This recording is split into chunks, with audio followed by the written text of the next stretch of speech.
नमस्कार, मैं हूं प्रमोद और आप देखना शुरू कर चुके हैं दी सड़कनामा.com। भ्रष्टाचार की गूंज हर दिन यूं तो समाचार पत्र, सोशल मीडिया और टीवी चैनल्स में होती रहती है। और हाल ही में आपने देखा होगा कि किस तरह से झारखंड के सांसद के घर भारी मात्रा में अलमारी से नोटों की गटियां मिली और कई की अलमारी है वो भरी हुई थी। कई कई दिन लग गए उनको गिनने के लिए। यानी कि भ्रष्टाचार किसी पार्टी या विभाग तक सीमित नहीं है, बल्कि यूं कहें कि ज्यादा उचित यह होगा कि आज भ्रष्टाचार सरकारी तंत्र और समाज में कैंसर की तरह फैल चुका है। हर राजनीतिक पार्टी भ्रष्टाचार का सफाया करने का दावा करती है, लेकिन क्या भ्रष्टाचार का मुद्दा सिर्फ आरोप और प्रत्यारोप या हथियार बनाने तक जो है मात्र रह गया है, या फिर इस मुद्दे को पर गंभीर हैं भी या नहीं? क्योंकि हमने इसको लेकर के एक भ्रष्टाचार को लेकर एक विश्लेषण किया है, क्योंकि इस भ्रष्टाचार के मुद्दे को गहनता से मंथन करने के बाद और जब आंकड़े जाने तो बिल्कुल हैरान कर देने वाले आंकड़े हैं वो सामने आए हैं।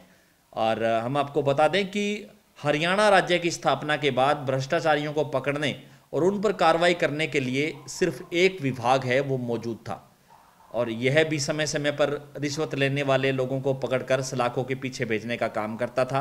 किसी पार्टी के शासन में कम रिश्वतखोर पकड़े गए तो किसी पार्टी के शासन में ज़्यादा रिश्वतखोर पकड़े गए। और ये कह सकते हैं कि ये विभाग है उन कर्मचारियों को सलाखों के पीछे भेजने का काम है वो करता था।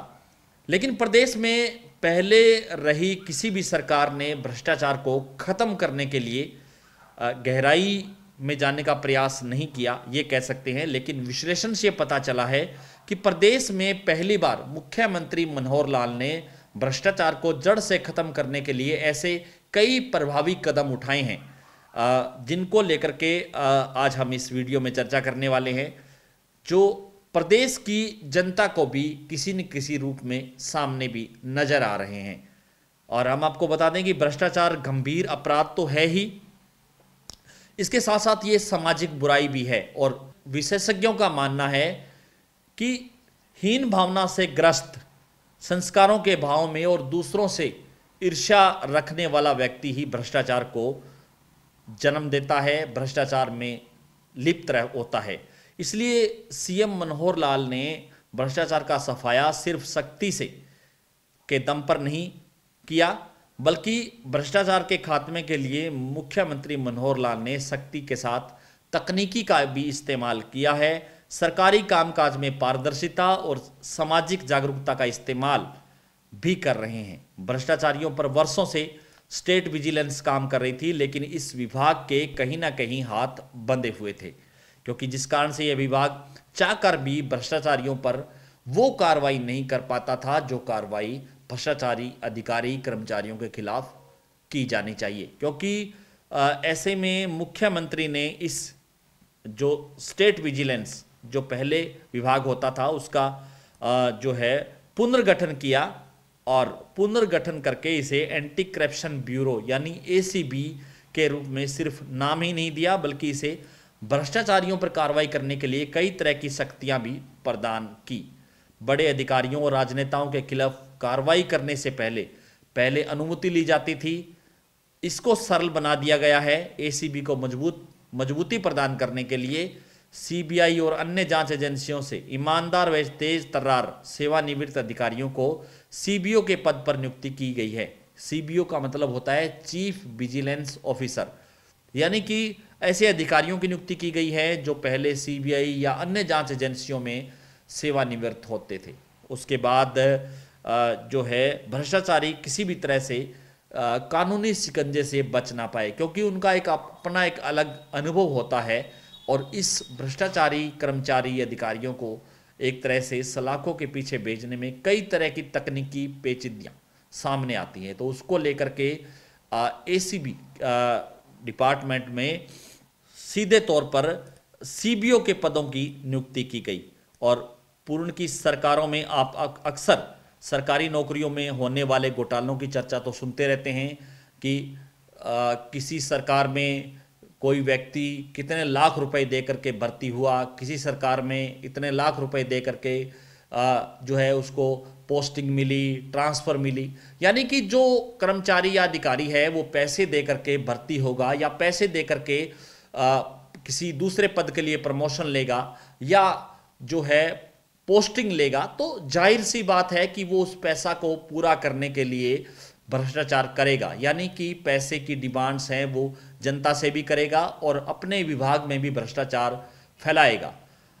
अब हम आपको बता दें कि एक बार जब कोई भी व्यक्ति जो है रिश्वत लेना शुरू कर देता है तो ये रिश्वत है उसकी आदत में शुमार हो जाती है, वो इसे अपना अधिकार समझने लगता है, ये कह सकते हैं।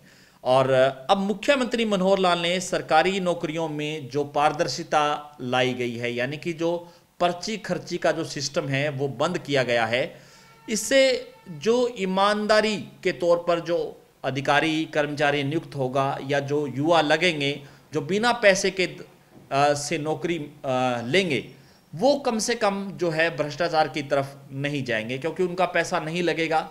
वो सोचेंगे कि वो उनके जब पैसे नहीं लगे हैं तो वो लोगों से पैसे क्यों लें, और ईमानदारी से ही नौकरी करने के प्रयास करेंगे।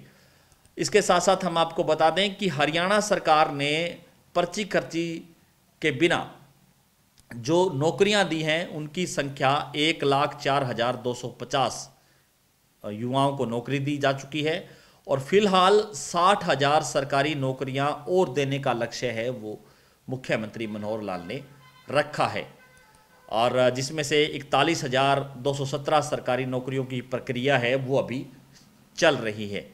ऐसे में उम्मीद की जा सकती है कि बिना खर्ची पर्ची से भर्ती होने वाले लोग एक बार जनता से रिश्वत मांगेंगे तो सोचेंगे जरूर कि जब उनको पैसा नहीं उनका लगा है तो वो जनता से पैसा क्यों ले।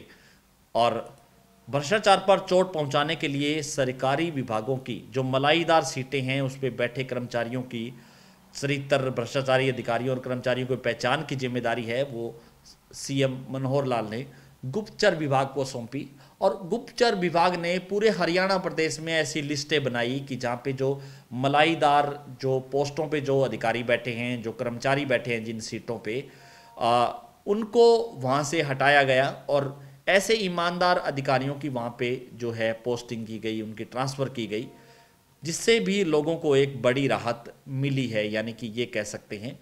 और अधिकतर इसके साथ साथ आपने अक्सर आप देखते होंगे कि सरकार द्वारा करोड़ों रुपए जो है खर्च करने के दावों के बावजूद जनता को पूरा फ़ायदा नहीं मिलता था पहले, और ऐसे में सीएम मनोहर लाल ने बिचौलियों और जो सफ़ेद पोस्ट थे यानी कि जो ठेकेदार थे सरकारी, उनको ख़त्म करने का जो फैसला लिया और अब खनन समेत अन्य जितने भी काम हैं वो ई टेंडरिंग या ई नीलामी के माध्यम से हो रहे हैं। वहीं सरकारी द्वारा कराए जाने वाले काम ई टेंडरिंग से, जो सरकारी काम काज हैं, चाहे वो सरकारी भवन का जो ठेका है, निर्माण जितने भी कार्य है वो ई टेंडरिंग के माध्यम से हो रहे हैं। इसके अलावा सीएम मनोहर लाल के आदेश पर सरकारी अधिकारियों और कर्मचारियों के मन से भ्रष्टाचार की भावनाओं को दूर करने के लिए नैतिक प्रशिक्षण भी जो है दिया जा रहा है, जिसके माध्यम से उन्हें समझाया जा रहा है कि हरियाणा की 2,80,00,000 की जो जनता है वो उनका एक परिवार है। ऐसे में वे किसी भी सदस्य से बुरा बर्ताव करते हैं तो वो उनके परिवार के साथ करते हैं। कर्मचारियों को नैतिक प्रशिक्षण देने से पहले 900 से ज़्यादा मास्टर ट्रेनर हैं वो तैयार किए गए हैं, और ये मास्टर ट्रेनर फिलहाल 9 जिलों पर 25 स्थानों पर प्रशिक्षण है वो दे रहे हैं। और ये कह सकते हैं कि क्या इससे भी किसी ने हरियाणा में भ्रष्टाचार मिटाने के लिए अगर कोई ठोस कदम उठाए होंगे तो आप सोच लीजिए, क्योंकि मुख्यमंत्री मनोहर लाल ने अनेक ऐसे कदम उठाए हैं भ्रष्टाचार को मिटाने के लिए, और जिससे भ्रष्टाचार है वो काफ़ी जो है हद तक कम हुआ है। यानी कि अब आप खुद फैसला कर सकते हैं कि भ्रष्टाचार को ख़त्म करने के लिए कौन ईमानदारी से गंभीरता से कार्य कर रहा है। ये काम सिर्फ कागजों में या बयानबाजी में ही सीमित रहा है या इस पर किसी सरकार ने काम किया है। अब आप खुद इस बात का अंदाज़ा लगाइए। तो ज़्यादा से ज़्यादा इस वीडियो को आप शेयर जरूर कर दीजिए और कमेंट सेक्शन में आप अपनी राय जरूर दीजिए कि इस पूरे वीडियो को लेकर के क्या सोचते हैं। हरियाणा की सरकार भ्रष्टाचार को लगाम लगाने में कितनी कामयाब हो पाई है। बहुत बहुत शुक्रिया।